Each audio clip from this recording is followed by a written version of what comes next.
Turin, Italy. The 4th of July, 1990.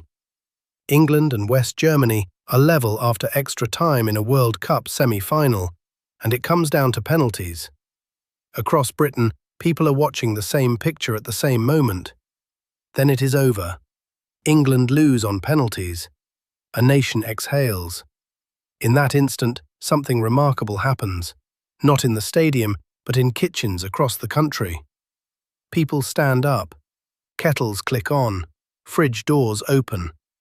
According to Britain's electricity system operator, demand on the grid surged by 2,800 megawatts at the end of that shootout, the largest figure in its published table of television moments. Millions of private moments landing on one shared system. So what actually happens when everyone uses electricity at once? Here is the strange truth. A power system must balance electricity supply and demand continuously. Batteries can store energy, but they do not remove that fundamental balancing task. The measure of that balance is frequency, the shared rhythm of generators and demand across a synchronous grid. In North America, that rhythm is typically 60 Hz. On Britain's grid, it is 50. When generation exceeds demand, frequency rises. When demand outruns supply, frequency falls. Watch the frequency, and you are watching the balance itself. And there is no single global heartbeat.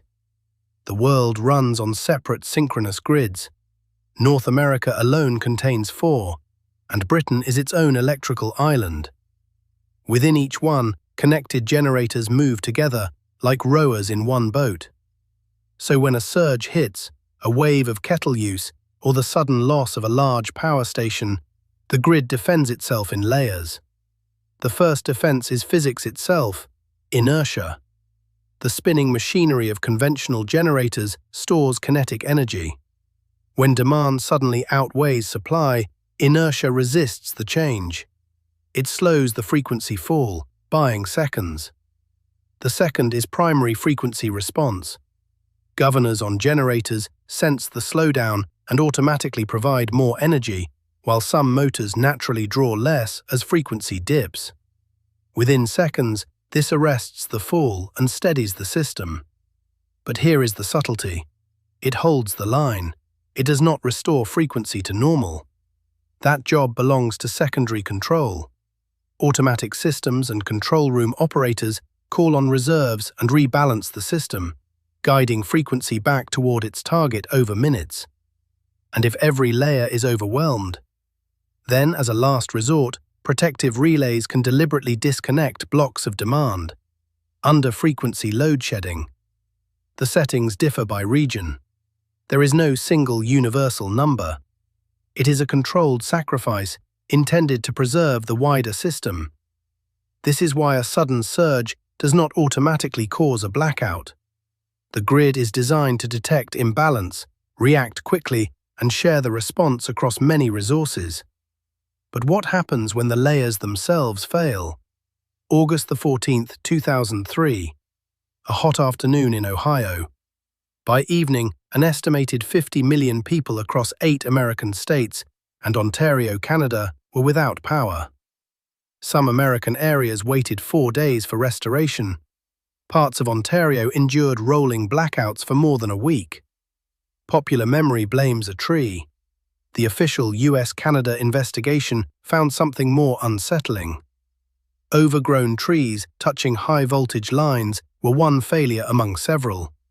The investigation identified failures in awareness, monitoring tools, operations, vegetation management, and real-time reliability support. Safeguard after safeguard gave way until a local problem became a cascade racing across the Northeast in minutes. The investigation's verdict was blunt. The blackout could have been prevented. Not one tree, a system of defenses failing in layers. More than 2 decades on, the grid's toolkit is changing. Batteries can react quickly and provide frequency-related services.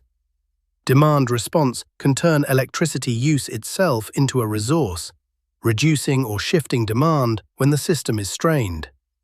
Virtual power plants can coordinate many smaller resources, such as batteries, electric vehicles, smart devices, and flexible loads, so that together they can provide grid services at scale. Grid-forming inverters are another emerging tool. Rather than simply following an existing grid signal, their controls can help maintain voltage and frequency during difficult conditions. They are not a magic replacement for every older technology, but they show how the grid is changing. Which brings us back to Britain and another semi-final. In July 2021, during England against Denmark, Britain's electricity system operator recorded a 1,400 megawatt half-time pickup. NESO publishes Britain's historic grid frequency data every second. A chart from that evening shows the real system managing a documented change in behavior, but no single movement on that chart can be attributed to football alone.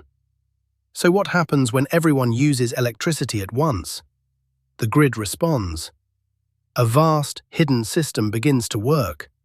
Inertia, automatic response, reserves, control rooms, and increasingly flexible technologies distributed across the network. The grid is not just wires and power stations. It is one of the largest machines humanity has ever built, trying every second to keep society in rhythm.